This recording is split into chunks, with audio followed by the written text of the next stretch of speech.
Welcome back. We are moving on to similarity properties involving right triangles in this fourth lesson of Chapter 7 in the Pearson video lecture series. One theorem and two corollaries describe the properties when the altitude of a right triangle to the right angle divides the triangle into two right angles. Let's take a look at what we are starting with. Okay, so right here we have a right triangle. So if we turn this around so that it looks kind of like that, and we draw an altitude that starts at the right triangle, or the right angle, so we need a perpendicular line. Okay, that's going to create two more right triangles. So we have the initial one that we started with, the big one, and then we have a middle-sized one, and then we have a smallest one. So we have three triangles, and all of them are right triangles. Okay, so the initial theorem says that when you have this altitude, it creates three similar right triangles. So if you look right down here, we start out with one right triangle, and when this altitude is added, we now have 1, 2, 3 similar right triangles. Okay, the second one, the corollary, says that the altitude is the geometric mean of the leg lengths of the segments. Okay, so geometric mean, what does that mean? That means that when you have this altitude in a right triangle and you have created three similar right triangles, the shortest leg of the smaller triangle, so AD over the shortest leg of the middle triangle, CD, is going to be equal to the longer leg of the smaller triangle over the longer leg of the middle triangle. Okay, so you are working with triangles 2 and 3. So shorter leg over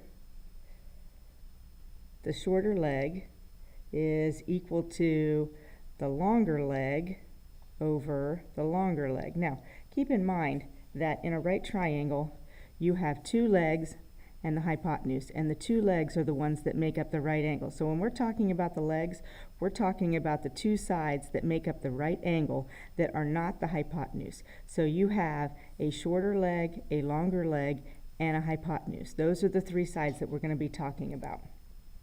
Okay. In the second corollary, it sets up another proportion using the biggest triangle and the smallest triangle. So in the last one, in the first corollary, we used the two triangles inside the big one. Now we're going to be using the biggest triangle, the original one, and the smallest one. And we're going to say that the hypotenuse of the smallest one over the short leg of the smallest one, okay, so this side over this side, is equal to this side over this side, hypotenuse over shortest leg. The other thing that we can say involves the middle triangle, okay, so this is the one that's the middle size, and the largest triangle. And with that one, we're using the hypotenuse and the larger leg. So we're going to say the hypotenuse over the longer leg is equal to the hypotenuse of this one over this longer leg. Okay, so it's going to be really confusing. You need to keep track of your three sides, your longer leg, your shorter leg, and your hypotenuse, and that's going to make this a lot easier to do. We are going to practice just finding geometric means. So this down here kind of gives you an idea also. So you still have your large triangle, your middle triangle, and your small triangle. So it says AB, okay, that's the big hypotenuse, over AC, that's the shorter leg of the biggest triangle, is equal to AC, okay, that's the hypotenuse of the smallest triangle, over AD, that's the shorter leg of the smallest triangle. Okay, so if you can kind of look at the proportions they have set up here, you can also see how these are set up and which triangles they're using. Okay, let's take a look at example 1. Example 1 can be used solving solved using theorem 7-4. Okay, so we have PQR, so PQR, so we're talking about the big triangle, and QSR, so we're talking about the littlest triangle. Okay, so let's just go ahead and set those up. All right, here is PQR, so Q is our right triangle, P is up here, and R is here, and then we want to set up another one. Okay, QSR, so Q, and let's see, oops, QSR, okay, PQR and QSR. Okay, so we've got our two right triangles here, and we can kind of label them based on what we have here. So P and Q, let's see, right here is going to be 20. Okay, keep in mind we're using this triangle and this triangle. And over here we have QR is going to be 15. Okay, and RS is going to be 9, and we don't know what QS is. And over here QR is going to be 15, and so we have, let's see, 15, 9, and X, and 20 and 15. So we want to figure out what QS is. Okay, so QS is the longer leg. So we can say, let's see, we can say 9 over 15. Okay, so the two shorter legs. So 9 over 15 is equal to X over 20. So that's the two longer legs.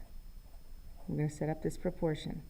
Okay, so we can go ahead and multiply these together, and we're going to get 15x equals 180, or x is equal to 12. Okay, which means that QS is going to be equal to 12. All right, redrawing the triangles is going to be key in this. But let's look at another example. Okay, so we have ACB, that's our right triangle, that's our big one, and then we've got these two smaller ones in here. And we want to know what CD is. Okay, let's just put an X right there. All right, we'll go ahead and see how to draw these. So we're going to be using these two right here, which means ADC and CDB. So let's just go ahead and draw those. And you can kind of, we know they're similar, so you can just draw two right triangles and then we'll mark them. Okay, so this is going to be ADC and CDB. Okay, so we've got this one right here and this one right here. But when you redraw them and you put them in the same direction, it makes it a lot easier to see what you've got. Okay, so AD is 6.4, and CD is what we're calling X. And X over here, and DB is going to be 3.6. All right, so it looks like what we have is this side over this side.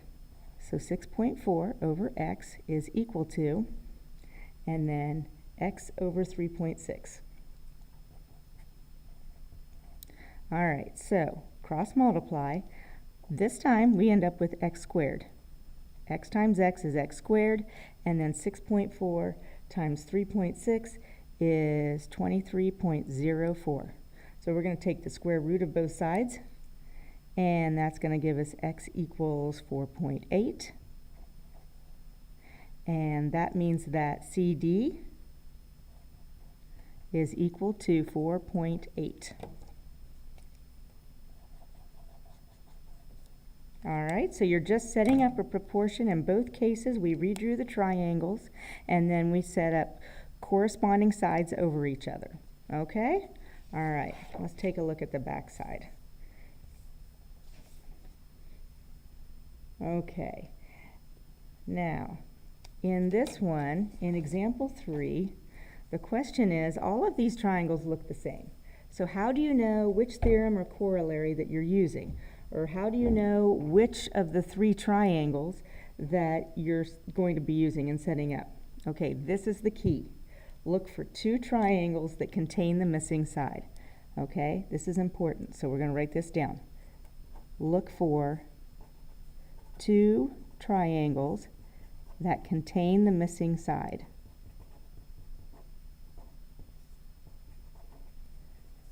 And we're just going to go right around here. There. All right, if you look for the side in which triangles it's in, then you're going to be able to figure out which 2 triangles you're looking for. So in this one, we are looking for RT. Okay, where is RT? RT is right here. Okay, so RT is part of the big triangle, and it's part of this middle triangle. Okay, so the first thing that I'm going to do is redraw these.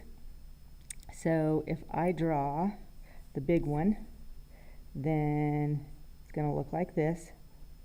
Okay, so I've got R, S, and T. All right, and then I want to draw this one. Okay, so this one, this is the middle one, and so U and T and R. Okay, so R is going to be down there. So RT is our hypotenuse, so we're going to go ahead and put an X here. We're looking for this one, and we're looking for this one.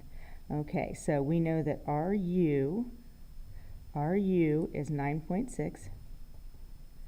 Okay, and we know that SU is 5.4. So if we add these 2 together, then we're going to end up with about 15. Okay, so RS is going to be 15. Okay, so we've got our 2 sides that match. So we can go ahead and set these up. It's going to be x over 15, and 9.6 over x. Make sure you start with the same triangle too. Otherwise your proportion is going to be set up wrong. Okay, so x times x is x squared, and 15 times 9.6 is 144. Okay, so we just cross multiplied. And then when we take the square root, x is equal to 12, which means that RT is equal to 12. And we end up with our answer. Okay, now in both those last 2 cases, we had quadratics, meaning exponents of 2. And so in order to solve, you have to take the square root of both sides. All right, well, let's take a look at example 4. At example 4, we're using this over here, okay, this triangle, and we are looking for x. Okay, so this is the side that contains x. So we want to figure out which 2 triangles we're looking at. In this case, it looks like we're looking at this little triangle. This one has the x in it, and we're looking at this middle triangle. And this one has the x in it, and both of them have the 6. Okay, so if we set this up, okay, so we've got this big triangle right here, and this is going to be x plus 5. All right, and this side is going to be 6. And then looking at this one, the smaller one, okay, this is x, and this is 6. All right, so once you redraw them, it's easy to see how you're going to set them up. So we can say that x over 6 is equal to 6 over x plus 5. Now, do you think it matters whether you start with this one or you start with this one? It does not. As long as you have this side and this side together, and this side and this side together in the same order, you should be fine. All right, so we have 6 times 6 is 36, and we have x times x plus 5. So we're looking at x times x plus 5 is equal to 36.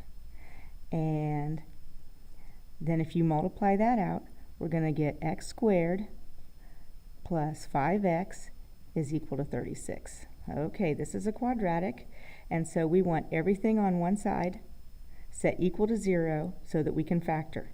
If we can factor it, we can solve it. So we're going to say x squared plus 5x, we're going to subtract 36, so minus 36 equals 0. Okay, so just a quick refresher on graphing, or on factoring. We want the factors of negative 36 that add up to 5. So factors of the middle, or factors of the outside that add up to the middle. So I can do 1 and negative 36, or 2 and negative 18. Those are not going to add up to 5. 3 and 12, no. We can do 4 and negative 9. That's going to give me negative 5. Okay, right number, wrong sign, so let's just change both signs. So we're going to say negative 4 and positive 9, and that's going to give me positive 5. Okay, so when I factor that, I'm going to get x minus 4 and x plus 9. All right, those are set equal to 0 because we're solving. They're set equal to 0 over here also. And so when you solve, you're going to set each one of these equal to 0. So we're going to say x minus 4 equals 0 and x plus 9 equals 0. And if we add 4 to both sides, we get x equals 4. If we subtract 9, we get x equals negative 9. Okay, we're talking about distances here, so we're not going to have any negatives as answers. Okay, so the x equals 4 is what we're looking for here. So the value of x in this case is going to be 4. Okay, a couple things you want to remember. First of all, if you have a quadratic, factor. Okay, factor all quadratics. And by all, I mean unless it's a case of like this where you can just take the square root of both sides. Okay, factor all quadratics, and distance is never negative. Okay, so if you've got a positive answer and a negative answer, cross out the negative one because it's not going to be it. Okay. So down here in example 5, we're going to take a look at this one in class. But the last 3 down here are practice problems using the same setup that we had in the other examples. So I want you to go ahead and work these out, and we'll check your answers in class. Okay? All right, that's it. See you then.